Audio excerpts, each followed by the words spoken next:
അപ്പൊ ഞങ്ങൾ എല്ലാരും കൂടി ഇന്ന് ട്രിപ്പ് പോവാണ് മാങ്കുളം. നമ്മളെവിടെ പോണേ? മാങ്കുളം ഇടുക്കി മാങ്കുളത്താണ് നമ്മൾ പോകുന്നത്. നമ്മുടെ പള്ളിയിൽ നിന്ന് പോണ ട്രിപ്പാണ്.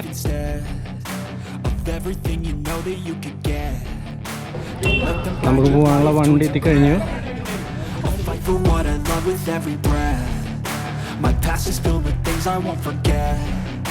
I use them all to push me to my best. So treat the worst of times just like a test. If only I could go back in time, I'd tell myself that everything will end up alright. Just push yourself, test yourself, figure out what you like, and find your limits, don't be rigid, always work towards a prime. Surround yourself with open minds, people can change your life. A few friends with intent can help you feel alive. Find a passion, take some action, and with a little time, just be patient, make a statement, try to enjoy your life. They'll try to kick you while you're down. They wanna rise up while you drown. They wanna fill your head with doubt. They're silently scared that you'll figure it out. I'll make it look like I'm losing, won't bother hiding my bruises. And when they finally think you're wounded, then it's your chance to be ruthless.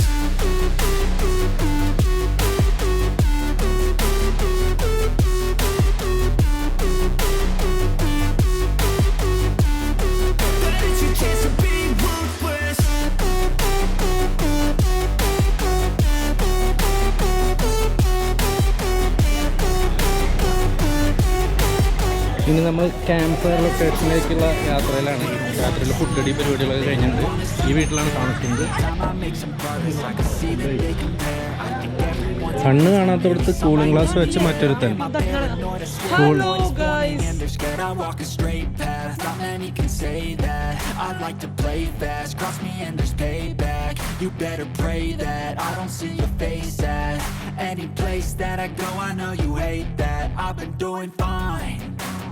I'm not wasting any more time. I live for the fight and the climb. And I think that the pain that's deep inside is what defines. So I won't give up, I'm gonna make it to the top. I don't care what's in my way, I swear I'm never gonna. Hi, എല്ലാവർക്കും good morning. അപ്പോൾ ഇന്നലെ തൊട്ടുള്ള കാര്യങ്ങൾ ഞാനൊന്ന് ചുരുക്കി പറയാം. അപ്പോൾ നമ്മൾ ഇന്നലെ ചന്ദ്രാപ്പനിയിൽ നിന്ന് ഒരു 2 മണിയോട് കൂടിയിട്ട് പുറപ്പെട്ട് ഇവിടെ മാങ്കുളത്ത്, ഇടുക്കി ജില്ലയിലെ മാങ്കുളത്ത് നമ്മൾ ഒരു 8 മണിയോടുകൂടി എത്തിയിട്ടുണ്ട്. അപ്പോൾ വന്നപ്പോൾ ആകെ ഇരുട്ടായിപ്പോയി. അതുകൊണ്ട് ആ സമയത്തെ കാഴ്ചകളൊന്നും നമുക്ക് എടുക്കാൻ പറ്റിയിട്ടില്ല. അങ്ങനെ നമ്മൾ 8 മണിക്ക് ഇവിടെ എത്തി. നമ്മളിവിടെ ഒരു ഹോം സ്റ്റേയിലാണ് താമസിച്ചിരുന്നത്. അപ്പോൾ നമ്മൾ ഇത് കംപ്ലീറ്റ് പാക്കേജായിട്ട് എടുത്തേക്കുന്നതാണ്. അപ്പോൾ നമ്മളുടെ അവർ തന്നെയാണ് എല്ലാതും അറേഞ്ച് ചെയ്തേക്കുന്നത്. ഹോം സ്റ്റേ എന്ന് പറയുന്നത് നമ്മുടെ ഈ പുറകെ കാണുന്ന ഈ വീട്ടിലാണ് നമ്മൾ താമസിച്ചത്. അപ്പോൾ നമ്മൾ 24 പേര് അടങ്ങുന്ന ഒരു ടീമാണ് വന്നേക്കുന്നത്. അപ്പോൾ 24 പേര് ഇതിൻ്റെ മുകളിലെ നിലയിൽ അവിടെ ഒരു 4 ബെഡ്റൂമുണ്ട്. അപ്പോൾ 4 ബെഡ്റൂമിലായിട്ട് നമ്മൾ 24 പേര് താമസിച്ചു. അപ്പോൾ അത് എന്ന് വെച്ചാൽ എല്ലാവരും അഡൾട്ട്സ് അല്ല, ഒരു 7-8 പേരെ അഡൾട്ട്സ് ഉള്ളൂ. ബാക്കിയൊക്കെ 15 വയസ്സും അതിന് താഴെയുള്ള കുട്ടികളൊക്കെയാണുള്ളത്. അങ്ങനെ അഡ്ജസ്റ്റ് ചെയ്ത് അവിടെ താമസിച്ചാണ്. അപ്പോൾ ബാക്കി വിശേഷങ്ങൾ എന്ന് പറഞ്ഞാൽ ഇന്നലെ വന്നിട്ട് നമ്മൾ ഫുഡൊക്കെ കഴിച്ചിട്ട് ക്യാമ്പ് ഫയറിനൊക്കെ പോയി. അപ്പോൾ ഇന്നാണ് നമ്മൾ മെയിനായിട്ട് എല്ലാ കാഴ്ചകൾ കാണാനും എല്ലാ കാര്യങ്ങളൊക്കെ ആയിട്ട് പോകണം. ഇനി നമ്മുടെ ഈ ടൂർ പാക്കേജ് അറേഞ്ച് ചെയ്ത് തന്ന പുള്ളി ഉണ്ടല്ലോ, ആ പുള്ളി കുറച്ച് കഴിയുമ്പോൾ വരും. അവർ പള്ളിയിൽ കൊണ്ടുപോയേക്കാണ് നമ്മുടെ ആൾക്കാരൊക്കെ. അപ്പോൾ ആൾ വന്നു കഴിഞ്ഞിട്ട് പിന്നെ എവിടേക്കാണ് പോകണത്, അവിടുത്തെ വിശേഷങ്ങളും കാര്യങ്ങളൊക്കെ ഇന്നലെ ആൾ പറഞ്ഞു കുറച്ച് വിശേഷങ്ങളൊക്കെ. ഏതായാലും ആൾ വന്നിട്ട് നമുക്ക് ഒന്നുകൂടി ഒന്ന് ചോദിച്ചു നോക്കാം. അപ്പോൾ ഇൻട്രസ്റ്റിംഗ് ആയിട്ടുള്ള കുറച്ച് കാര്യങ്ങളൊക്കെ ആൾ പറഞ്ഞിട്ടുണ്ട്. എന്തൊക്കെയാണ് കൃത്യമായിട്ട് വീണ്ടും നമുക്കൊന്ന് ചോദിച്ചു നോക്കാം. ഇതാണ് സിജോ ആണ് നമുക്ക് ഈ ട്രിപ്പൊക്കെ അറേഞ്ച് ചെയ്ത് തന്നത്. സിജോ ഇപ്പോൾ എത്ര നാളായി ഇവിടുത്തെ? ഒരു 8-9 വർഷത്തോളമായിട്ട് സ്ഥിരം വരുന്നതാണ് മാങ്കുളത്ത് വരുന്നത്. വേറെ സ്ഥലങ്ങളിലും ട്രിപ്പൊക്കെ ചെയ്യാറുണ്ട്. എല്ലാം മൂന്നാർ, വാഗമണ് എല്ലാ സ്ഥലങ്ങളും ചെയ്യാറുണ്ട്. കൂടുതൽ ഇഷ്ടം മാങ്കുളമാണ്. വന്നു കഴിഞ്ഞാൽ എല്ലാവർക്കും ഇഷ്ടപ്പെടുന്ന സ്ഥലമാണ്. വെള്ളച്ചാട്ടവും പുഴയും ആനേനെ കാണാനും സൗകര്യമുണ്ട്. സിജോൻ്റെ നമ്പർ ഞാൻ കൊടുക്കാം. അപ്പോൾ ആവശ്യമുള്ളവർക്ക് വിളിക്കാം. ചേട്ടൻ്റെ പേര്? നമ്മളിപ്പോൾ കാണാൻ പോകുന്ന സ്ഥലങ്ങൾ ഏതൊക്കെയാണ്? നമ്മൾ കാണാൻ പോകുന്ന സ്ഥലം 33 എന്ന് പറഞ്ഞൊരു വെള്ളച്ചാട്ടം. പിന്നെ തൂക്കുപാലമുണ്ട്. ആ തൂക്കുപാലത്തിന് അവിടെ നമുക്ക് ഇറങ്ങാൻ അവിടെ കുളിക്കണമെന്ന് നിർബന്ധമില്ല. അവിടെ ജസ്റ്റ് തൂക്കുപാലത്തിൽ പിന്നെ കയറി അവിടുന്ന് തിരിച്ച് പെരുമ്പങ്കുത്ത് എന്നാണ് ഈ സായിപ്പിന്റെ പാലത്തിന്റെ സ്ഥലം പറയുന്നത്. പെരുമ്പങ്കുത്ത് കേറൽ കിടപ്പുണ്ട്. ആ കേറൽ വഴിയാണ്, ആ പാലം വഴിയാണ് നമ്മൾ ഇക്കര കിടക്കുന്നത്. വെള്ളത്തിൽ കൂടെ അവിടെ നിന്ന് ഇറങ്ങി കിടക്കുന്നത്.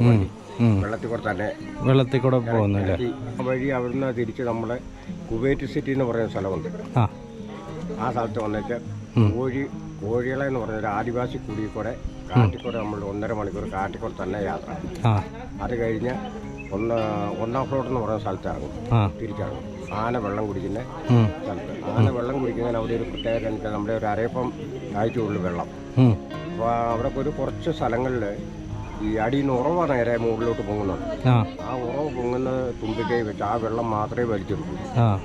ആ വെള്ളത്തിന് ഉപ്പുരസം കൊണ്ട് ലഹരി ഉണ്ടെന്ന് ഗവേഷകർ കണ്ടുപിടിച്ചിരിക്കുന്നു. ഈ ലോകത്തിൽ എവിടെ ആനയുണ്ടല്ലോ അവിടെ കാട് നിറച്ച വെള്ളമുണ്ട്. വേറൊരു വെള്ളം കുടിക്കാൻ പോവുകയില്ല, ഒഴുകുന്ന വെള്ളം കുടിക്കുകയില്ല.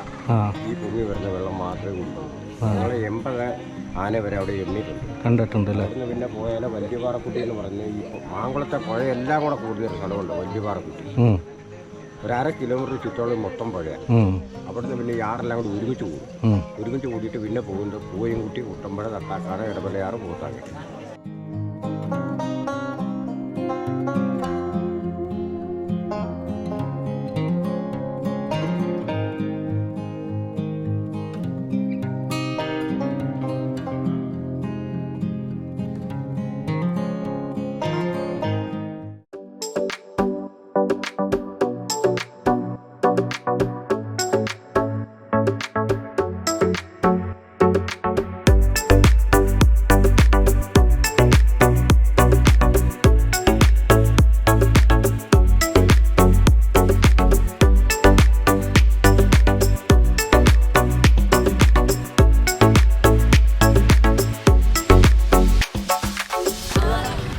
നമ്മൾ 33 വെള്ളച്ചാട്ടത്തിൻ്റെ അവിടേക്ക് എത്തിക്കഴിഞ്ഞിരിക്കുകയാണ്.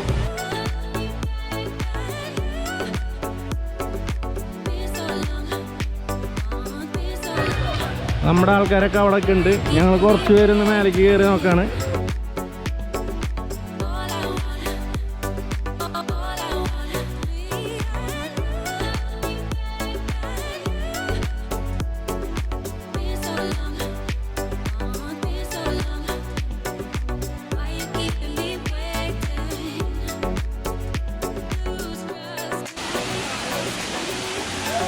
നല്ല തണുപ്പുണ്ട് കേട്ടോ അവിടെ, നല്ല തണുപ്പുണ്ട് ഈ ഭാഗത്തേക്ക്.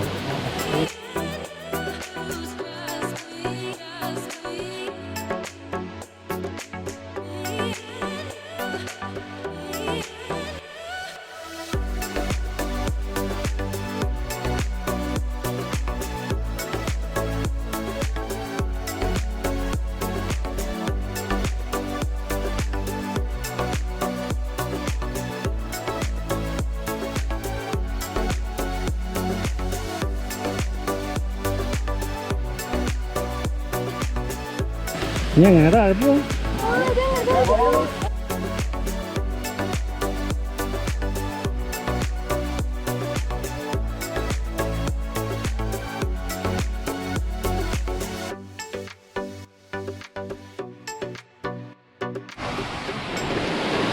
അങ്ങനെ നമ്മള് വെള്ളച്ചാട്ടത്തിന്റെ മുകളിലെത്തിപ്പോ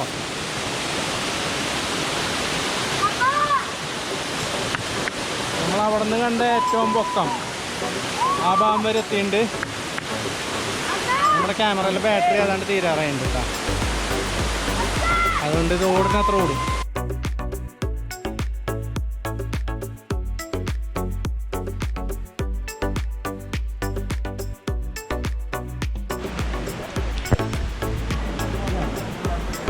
ഇത് കയറിയിട്ട് തിരിച്ചു പോണത് വേറെ വഴിയാട്ടോ.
ഇതാണ് ആനക്കുളം എന്ന് പറയുന്ന സ്ഥലം.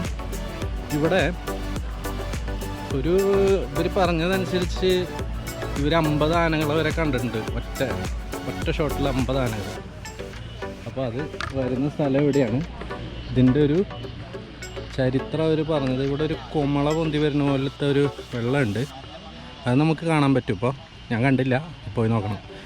അപ്പോൾ അവിടെ അതെന്തോ ആനയ്ക്കെന്തോ ലഹരി കൊടുക്കുന്ന പോലത്തെ ഒരു വെള്ളമാണ്. അപ്പോൾ അതുകൊണ്ടാണ് ആന ഇവിടേക്ക് തന്നെ തെരഞ്ഞു പിടിച്ച് വെള്ളം കുടിക്കാൻ വരുന്നതെന്നാണ് ഇവർ പറയുന്ന കഥ.